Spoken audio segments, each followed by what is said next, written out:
Genetically modification of crops is an ongoing issue for a potential trade agreement between the EU and the United States. A spokesperson for the European Union tells CCTV that the EU's limits on GMO food and feed are, quote, not up for discussion under TTIP. That is what the agreement is known as. The spokesperson tells the Americans that CCTV that the U.S. is very concerned about, quote, significant trade disruptions that come from these laws. In the meantime, American farmers will be caught up in the middle, especially those who want to specialize in organic or non-GMO crops. Jessica Stone talked to one farmer in the state of Washington about this matter.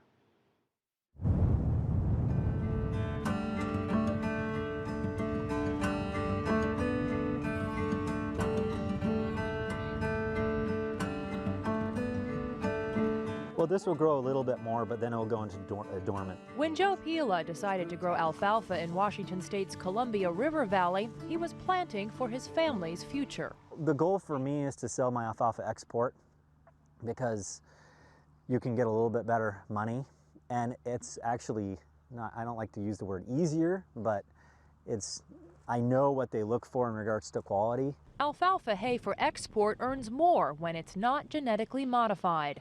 More than 60 nations around the world restrict genetically modified foods, some outlawing their import altogether. Most of the food or agricultural products like alfalfa that's grown here in the state of Washington by farmers like Joe and exported abroad is purchased by countries like Japan, China, the Philippines, and many of those are the same countries that also have strict regulations on genetically modified foods. So in August 2010, Joe planted this conventional alfalfa seed carrying this label that makes no mention of genetic changes to the seeds. See, there's nothing about GMO on here because it wasn't legal at the time.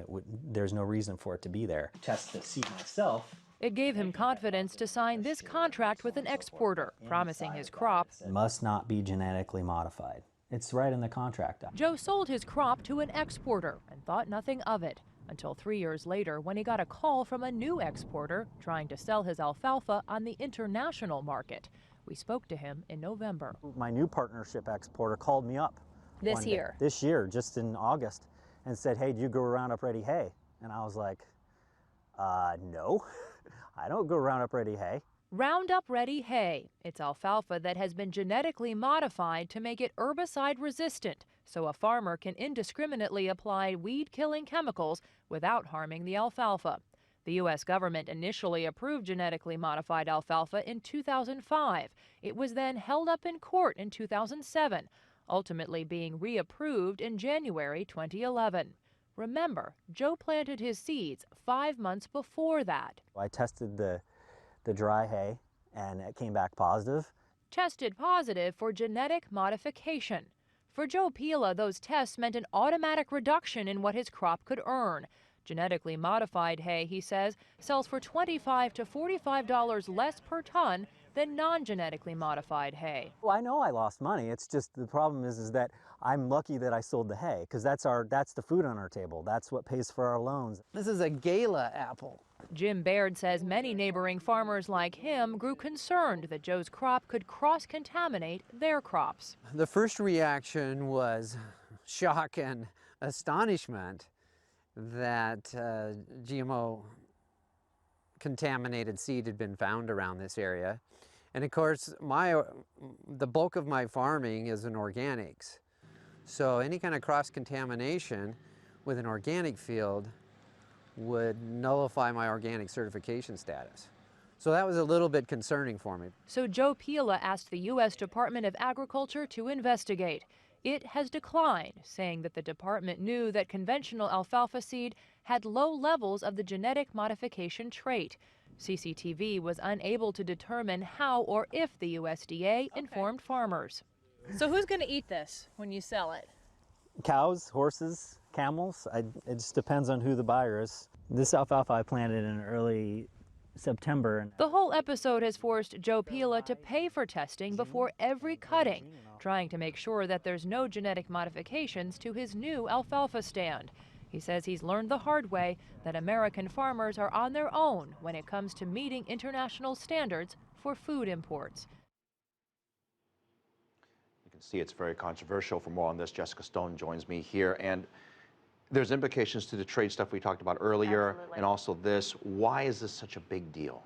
Well, I think on the trade front, it's a very big deal because it's a major stumbling block in this talk. And the Europeans, out of anybody, have the strictest regulations on the imports and even the use and sale of genetically modified crops. The same box of Cheerios that's sold in the United States has to be labeled differently, for example. I mean, this is shocking that you have this food. I wish we had all the food here, but from different countries, because the labeling is very different.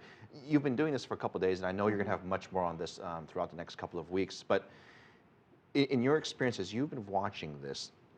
What have we learned about the GMOs? Have we learned something over the past couple of days that we didn't know before?